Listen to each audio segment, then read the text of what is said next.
Man, call this 2022 because once again, we're back at it with Kyle Busch free agency rumors. In a move that I think many were not seeing in silly season, the window or door has been just barely cracked open for Kyle Busch to possibly return to Joe Gibbs Racing. That is the rumor, small one, that's kind of being shut down a little bit, but is still something that's been talked about now in silly season rumors. And it came from PRN with Lee Spencer saying this. I asked Kyle Busch once the rumblings started, we started knowing that seats were going to start being open, and this was even before the Storehouse Racing thing. I asked him at Kansas Speedway, what's your contract situation for next year? And he said, I'm still under contract. He signed a deal that was 2 years and an option, and I verified that with the front office at RCR. Had that not been the case, my guess he would have been first in line to go back to Joe Gibbs Racing, but now that is another seat that's open. So I'm not going to lie, this caught me off guard. Kyle Busch and Joe Gibbs reuniting, especially after how it ended after 2022 and with all the drama surrounding it, whether it be going to RCR, whether it be Ty Gibbs coming to Cup the next year, whether it be sponsorship woes and what could have been. And I think that with it, you're seeing that many believe Martin Truex Jr. could retire after 2024, leaving an opening for Joe Gibbs Racing's number 19 car, which easily could be rebranded to the number 18 if Busch and RC and Joe Gibbs all elect for this to happen, which I will admit is a huge hurdle. That hurdle of Richard Childress, who owns the option to Kyle Busch's third year of his contract in 2025, has no reason at the moment to let him go.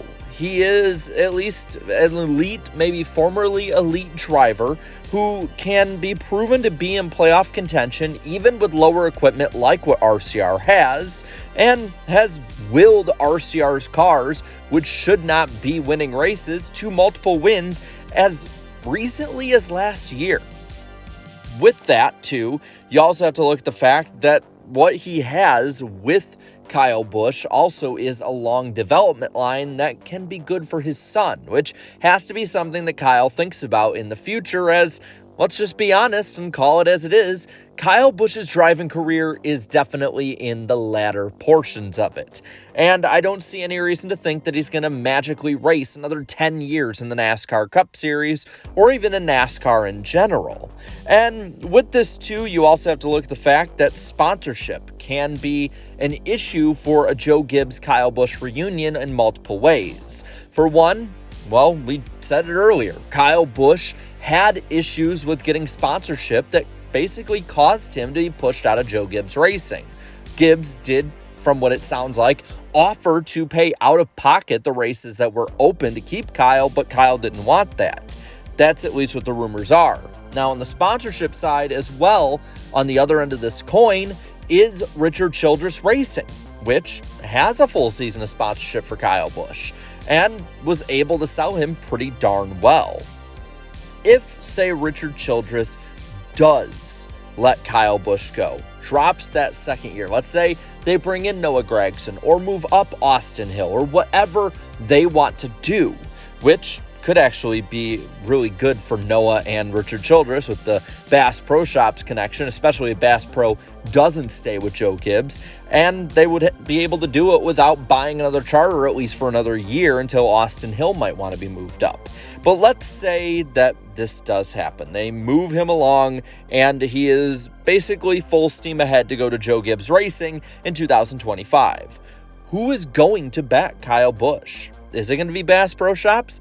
It just doesn't seem like a good fit between the two. Of course, some could say that with Austin Dillon and Noah Gragson, so it couldn't be really pushing it that much. Interstate Batteries probably will fill up a couple, same with Toyota, and maybe some RCR defectors, but that's not a guarantee. Joe Gibbs himself could, but I don't see Kyle pushing that, especially for something that is a hope and a dream. Plus, we have to look at the elephant in the room that is the linchpin to this happening or not happening in one way or another.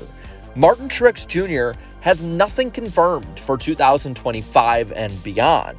he could easily announce tomorrow that he's retiring at the end of the 2024 season. Or he could race another season and a half or 2.5 seasons and retire after 2026. Truex, let's not pretend here that he's been bad.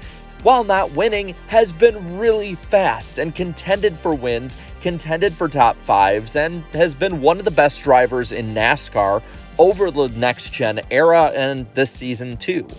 And I'd say that with this too, you have to look that if he does come back next year and retire after 2025, that could line up with the remainder of Busch's RCR deal. Nobody has to get all upset or force their way out or buy out contracts. It can just be a natural silly season free agency move. If Truex retires after 25, Busch just jumps right in. You rebrand the 19 back to the 18, as I don't see Kyle Busch driving any car for Joe Gibbs that isn't the 18 car, and maybe you're just off and running. The other big issue is development issues. For instance, there's no Kyle Busch Motorsports anymore. It has basically been swallowed up by the Chevy conglomerate, and they're not going to be bringing it back unless Joe Gibbs shells out a lot of money, and I don't see that happening. So you have a little less leverage if you're Kyle Busch to make any big moves happen. And on the Toyota side, you have young drivers who very well can move up. While Corey Himes seems to be pigeonholed in with a third 2311 charter down the line, Chandler Smith isn't a slouch either, and he could very well take over that number 19 car in the future. Now, of course, if Denny Hamlin leaves in 2025, well, then we could look at a lot of other crazy options that could happen, but let's just focus on what we are hearing at the moment. And with that, let's also ask, how realistic is this really? Because we can want it all we want, but if there's not really any evidence to this being something that could happen, is it worth talking about? Well, let's look at the pros here. It was mentioned on a big-name NASCAR media partner show. These are people who are in the industry. They know what they're talking about, and they have their sources. Lee Spencer talked to Kyle Busch himself, and I don't see her or anyone else on that side of it putting a bunch of stuff out there rumor-wise just to drum up attention for the sport. Between the charter negotiations and all the stuff that happened with the waivers and Kyle Larson, there has been plenty to talk about off track with NASCAR, and the racing itself has also offered a good amount to talk about. There isn't a need to stir the pot with any of this. And, well, the contracts could line up, especially if Truex races through 2025. Maybe pulls a solid for Joe Gibbs, races that one extra year, helps him line up the sponsorship down the line for Kyle, and everybody's happy at the end of the day. And let's be honest here, when it comes to pros, Kyle Busch and Joe Gibbs, even though they accomplished a lot, including 2 NASCAR Cup Series championships in the span of 4 years, I think they have a bit of unfinished business after how much of a bad taste was left in everybody's mouths after 2022. And if they're able to partner the right crew chief with them and have the good enough team around him, who knows? Kyle Busch could ascend back to a level that many of us are accustomed to seeing him at. But what about the cons? Well, Martin Truex Jr. is unsure of his future. That's not new. But it is something that's going to be really difficult to sell sponsorship. It's going to be something really difficult to bring in free agents. And it's going to be something really difficult to bring Kyle Busch in while he might hear from the horse's mouth himself, whether it comes from Gibbs or Truex, is probably something that is going to be kept away from him and close to the vest until they need to know.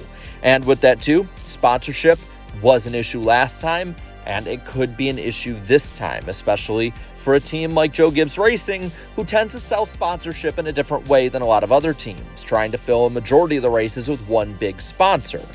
And let's be real too, fans really are trying to wish over anything that would happen with this and maybe not look at any facts. I would say I'm probably with the majority of people who would love to see Kyle Busch back in his iconic number with his iconic team. So I'll be generous here and say at the most you got a 5% chance of Kyle Busch returning to Joe Gibbs Racing. I just don't see it right now, but if the stars align or if different things change, it could happen. I'm saying there is a pathway here to victory if you're a Kyle Busch fan wanting this to happen. But with that, I want to know what you think. Do you think this can happen? Let me know down in the comments below and let me know why. And while you're at it, leave a like on this video, share this video, and subscribe to this channel for more great and fun NASCAR content. Thanks so much to all my channel members for continued support. And until next time, have a good one.